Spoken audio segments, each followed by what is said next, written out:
Pues sí, Leonel, tú tienes mucho conocimiento de las vidas de premios Nobel y sobre los premios Nobel hay muchas teorías. ¿Se dañó la transmisión? No. Ok, seguimos. Sí, continúa. Sigue lo de Madame Curie. Sí, Madame Curie. Bueno, te decía que esa joven brillante tuvo que plantearse irse de Polonia para poder entrar a una universidad. Su plan fue muy sencillo. Se puso a dar clases particulares en casas de familia, a trabajar como institutriz de casas de familia.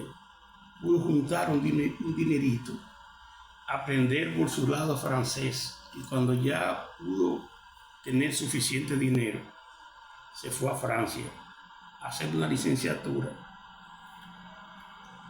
en química, sin ningún familiar en Francia, sin tener los chelitos que logró ahorrar.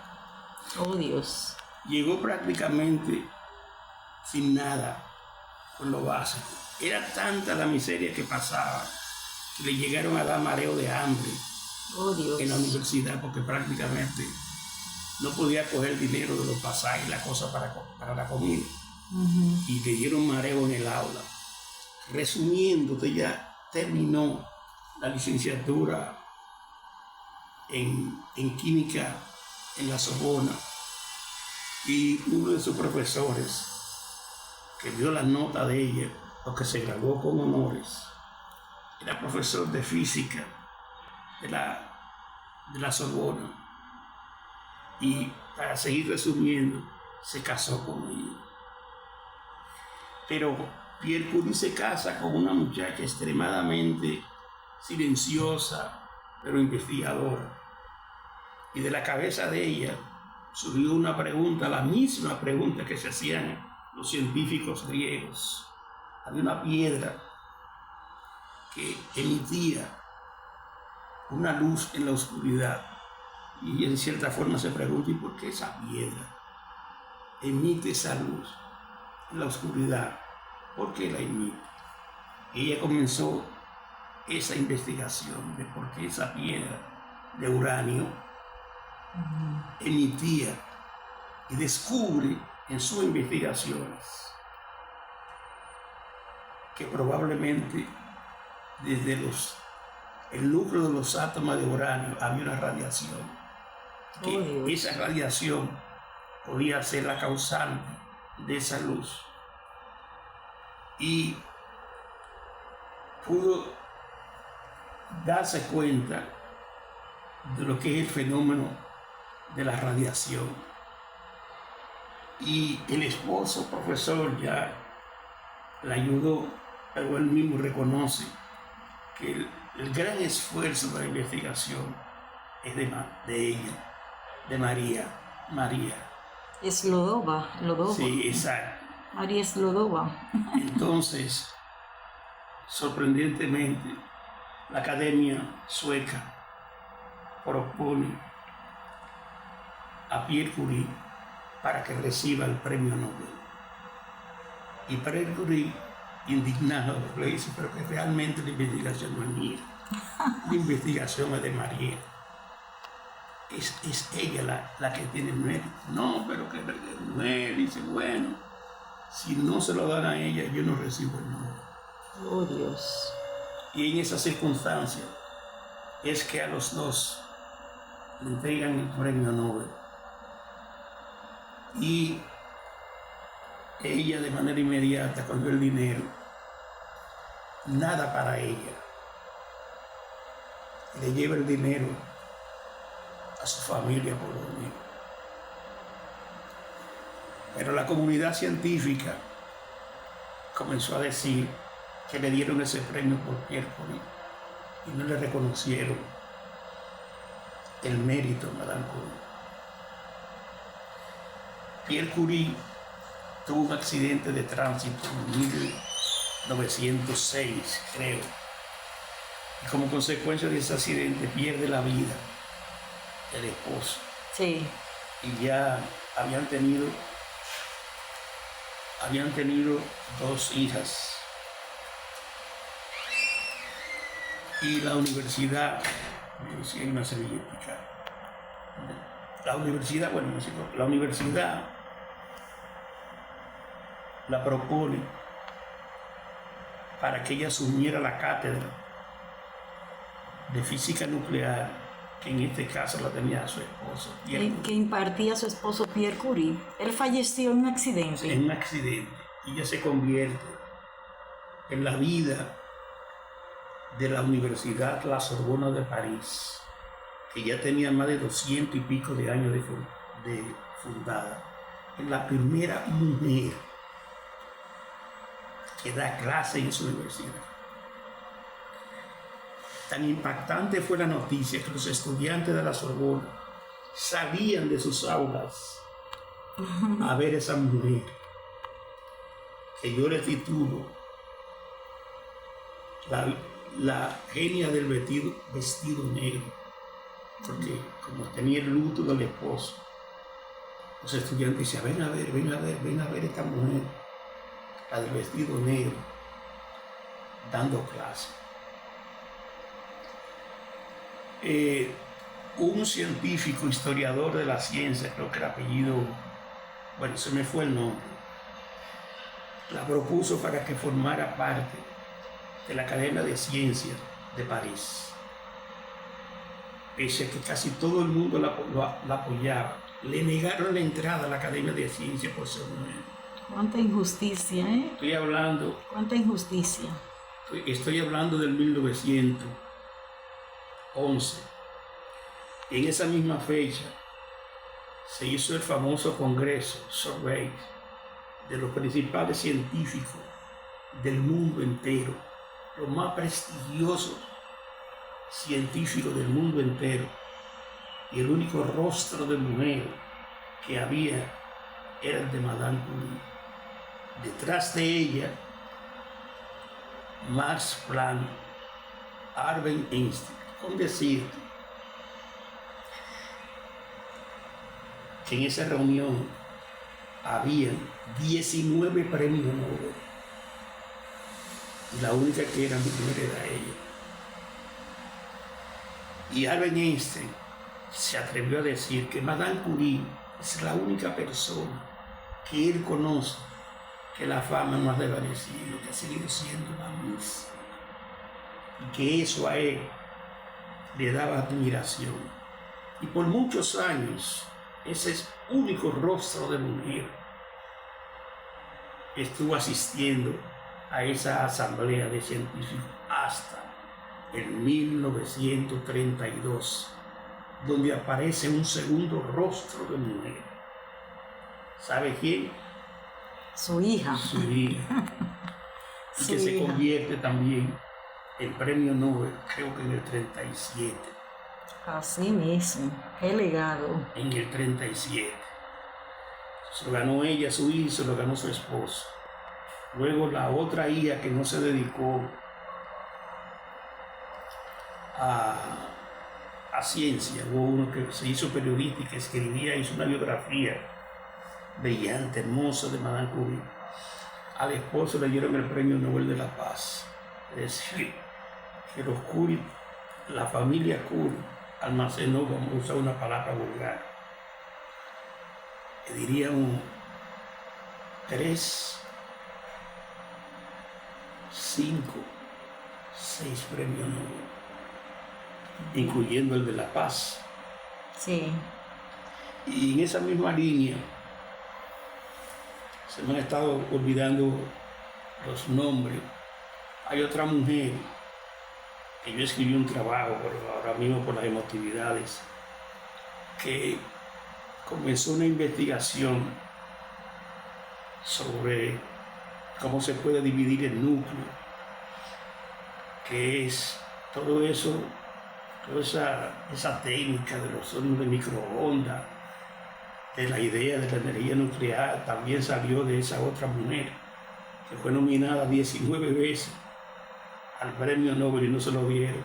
No me digas. Y se lo entregaron a un compañero de ella que valga la repetición, le acompañó en la investigación. Sin embargo, todo el esfuerzo fue de esa mujer. y no se lo dieron a ella. Y yo, por ahí anda el artículo que yo le puse, la mayor injusticia. Ha habido Maya, porque la mayor injusticia de los premios Nobel. Ahora mismo, Rosina, si tú te detienes y te pones a pensar en la inteligencia artificial, en todo el enorme avance que ha pasado con la ciencia, ese enorme esfuerzo que ha sucedido con la ciencia, está inspirado en esos científicos griegos que fueron los iniciadores de toda esa inquietud, de todo eso que está pasando, porque lo que acontece en el ámbito de la ciencia es una cosa que uno prácticamente no es solo es para donde quiera, no es solo la inteligencia artificial, la ingeniería genética, cómo diseñan prácticamente los productos que uno se puede, y ahora mismo, por ejemplo, el centro de aceleración de partículas que hay en Europa, en Ginebra, hay una máquina que tiene 29 kilómetros y está a 150 metros por debajo de la tierra, que es la máquina más grande. El nivel de inteligencia, de ingeniería que hay ahí es una cosa impresionante. Es un proyecto que no se cree, es un proyecto tratando de entender cómo comienza el universo, cómo se forma el universo. Ese proyecto actualmente está dirigido por una mujer. ¿Dirigido por una mujer? Por una mujer, por una italiana, por una científica italiana. Por una científica italiana. Digo, no estoy el nombre ahora. Sí, claro. Por una científica italiana. Bueno, Leonel. Es decir, sobre todo los que se han pasado la vida tratando de hablar y de comparar la inteligencia femenina con la inteligencia masculina, queriéndole quitar mérito. Y digo de ahí para no hablar hacia atrás. Exacto. La enorme cantidad de científicas que hay hacia atrás. Y todo eso hace que a uno le duela cuando uno prende un radio y uno oye las vacuencias, los disparates que se habla, y como la peor de todas las miserias sí. no es la económica. Sí. La peor de todas las miserias, de todas, es que la gente no comprenda las cosas y que se pierde el tiempo en disparates. Disparates. Que si fulanita fue con un vestido de tal moda, que si se casó, que si no se casó, muchas tonterías se pasan en esos programas de radio y de televisión. Yo desarrollo, a mi amigo Sócrates, le gusta que yo hablo de la época y de la antiépoca, que una época es de ascender. Nosotros, y escúchame que tengo que decir, pertenecemos a una época donde los jóvenes se forman, hay una competencia de lectura, literatura, una cantidad de grupos culturales, es decir, es evidente que la sociedad está ascendiendo, es una época de enorme cantidad de profesionales, eso es un ascenso, pero luego viene un derrumbe, estamos en un momento de derrumbe porque parece que la sociedad se mueve de esa manera. O sea, en un derrumbe donde, y lo señalo así, el que es locutor no es locutor, el que dice que canta no es cantante, el que expresa que es periodista no sabe escribir, y así sucesivamente, es como lo opuesto. Pero lo importante es una generación que comprenda que ese fenómeno se está viviendo y que debe parir una generación que haga transformar esa realidad, como sucedió con el Renacimiento. Es decir, comprendieron comprendieron que había que volver hacia atrás, a esa época clásica de los griegos. Entonces, cuando ellos comprendieron eso, surgieron los Da Vinci, ¿verdad? Ajá. Los grandes artistas. Los Michelangelo. Exacto. Es decir, porque se dieron cuenta que había que transformar esa realidad. Y por eso yo creo, Rosy, que lo importante de tus mensajes, de tus trabajos, es hacer comprender a la juventud. Y yo, cuando hablo de juventud, ya por mis años, me voy a la definición de Aristóteles, de que la juventud termina cuando se apaga el entusiasmo. Puede que una persona tenga 90 años y sea un joven, porque su entusiasmo no ha terminado. Y lo mismo, que tenga 16 años y sea un anciano. Entonces, esa juventud tiene esa responsabilidad, enorme responsabilidad, de cambiar ese derrumbe. Y por eso digo también que en los medios de comunicación se dicen malas palabras, pero eso no hay que criticarlo, lo que hay que hacer, buena radio. Para que la gente tenga la posibilidad de programas como el tuyo, de escuchar cosas que valgan la pena. ¿Cómo es posible? Y vuelvo al tema que a veces me pierdo. ¿Cómo es posible a veces que América Latina no haya producido en 100 años de premio Nobel un Nobel en ciencia? No estoy hablando de literatura, estoy hablando de ciencia. Es decir, que tú agarras los países de América Latina y no encuentres un solo premio Nobel en ciencia. ¿Tú lo conoces? De física, matemática. Ciencia. También en matemáticas hay una medalla que entregan. No hay tampoco en matemáticas, ¿no? Bueno, Leonel, muchas gracias. Excelente aporte al conocimiento de la ciencia y a la necesidad de enseñar ciencias en la escuela, enseñar ciencia, que los muchachos estudien ciencias. Gracias.